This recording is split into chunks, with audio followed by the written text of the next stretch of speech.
We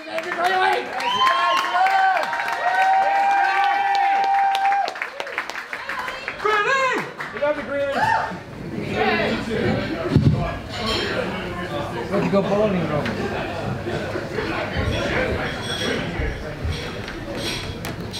Are you right, mate? Are you right, mate? No, are you right? No, left. You're right, mate. You're right, mate. It's a confusing phrase, isn't it?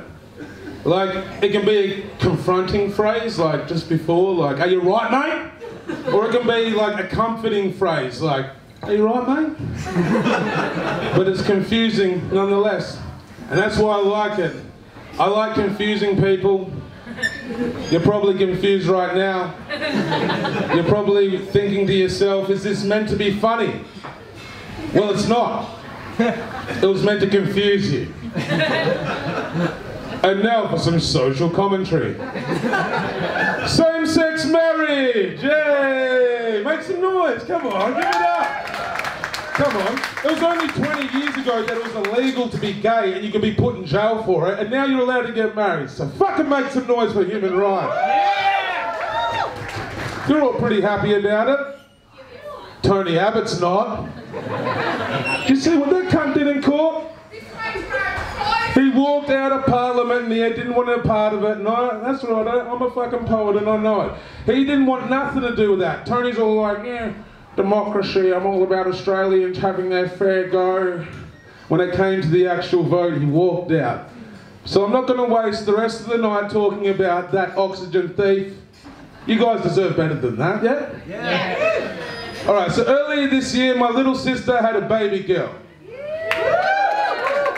And on the very same day, a fellow Tasmanian headbutted Tony Abbott. Yeah. You sadistic cunts. Come on. I tell you that, you know, it's a creation of life, and you're like, yeah, it's alright. I tell you that Tony Abbott gets headbutted and you're like, woo! But I can't blame you, I was just the same. You know, I was at the hospital with my family and my little sister and my brand new niece, and you know, it was a special moment and I was pretty happy.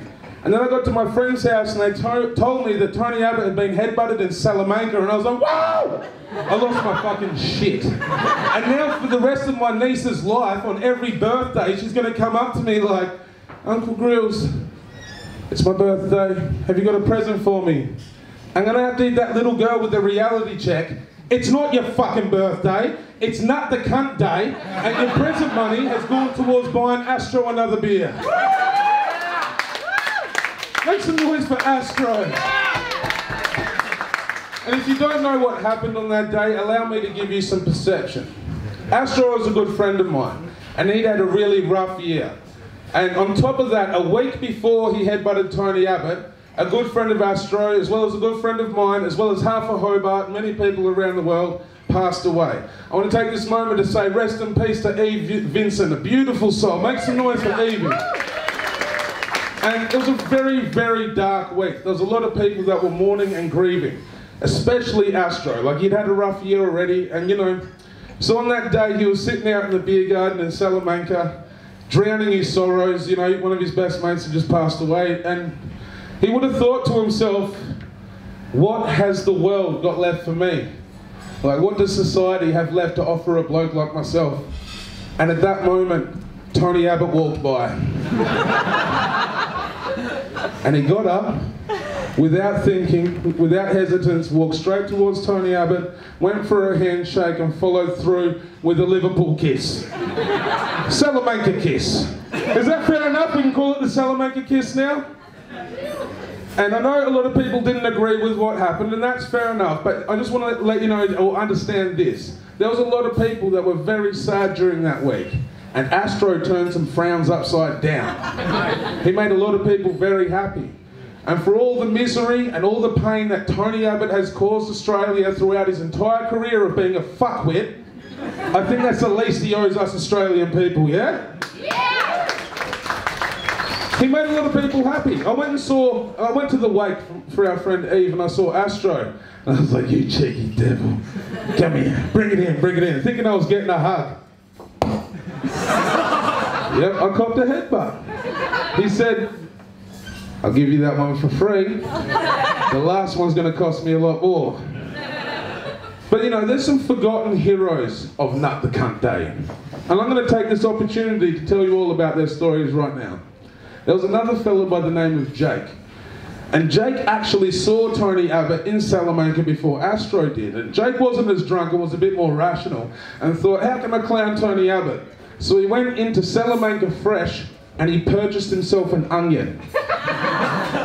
And so he walks out of the supermarket, he's walking towards Tony Abbott, he's got him locked in, you know, target achieved. And as he's walking towards him, Astro walks in from nowhere, shakes Tony Abbott's hand, headbutts him, walks off swearing, and at this point, Jake walks up to Tony and goes, "You right, mate?" And even though Tony had just copped the headbutt, he'd already been fooled once before, you know, he goes for the second handshake, and Jake handed him a fucking onion. Make some noise for Jake. Imagine that. One handshake, poof, headbutt, second handshake, onion. He must think that like all Tasmanians are working together and we're out to get him, like we're some inbred Illuminati that's planning a strategy just to embarrass him in public. You know? It's good, isn't it? This is all true. This is a true story. There's one more forgotten hero of Nut the Cunt Day, and his name's Peter. And Peter, coincidentally, was working in the hotel where Tony was staying that night. And he was just there behind the reception desk, bored out of his fucking brains. Excuse me one sec.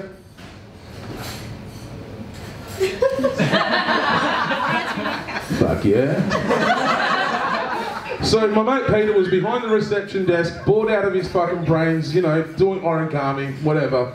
And then in comes 4 liberals surrounding Tony Abbott. Tony Abbott's in a bit of a huff. They're all, you know, pretty angry. Like, they've walked in, and the young liberals have turned to my mate Peter behind the reception desk and gone, "Get out!" And Peter went, "Fuck off. Who are you?" And they went, leave, Tony Abbott's here. And he's like, "I don't give a fuck about Tony Abbott, I work here. My boss will kick my ass, I'm not leaving." And they were like, "Leave!" So he pretended to leave and he walked around towards the back area, snuck down behind the reception desk and kept watching what was going on. And at this point, Tony's telling all the young liberals, "Spin the same-sex marriage. Quick, get on to Win News, quick. Come on, you know all the medias, get on the reporter, let's spin this." He was wearing a same-sex marriage badge.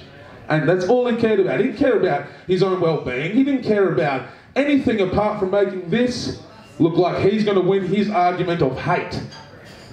And at this point, my mate's watching from over the reception desk. Tony undoes his jacket, unbuttons his shirt, fluffs out his weird old grey ginger chest hair. I'm not kidding. And he's sitting there, all these young liberals are on their phone tweeting and whatnot, and he was sitting there playing with his chest hair, staring at the ground, mumbling to himself.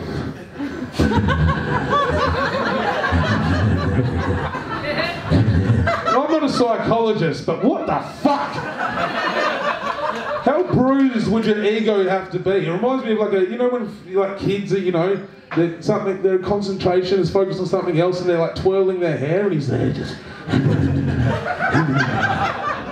And at that point my mate Peter stood up from behind the reception desk and he went, "Are you right, mate?" Thank you very much, ladies and gentlemen. Have a good night. Yeah, Greeley! Hey, and make some noise for Ashley and all the other comedians that put on tonight. It's been fucking sick.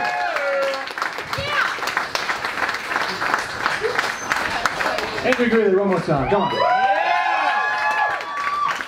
All right, ladies and gentlemen, we've got a couple more acts for you guys.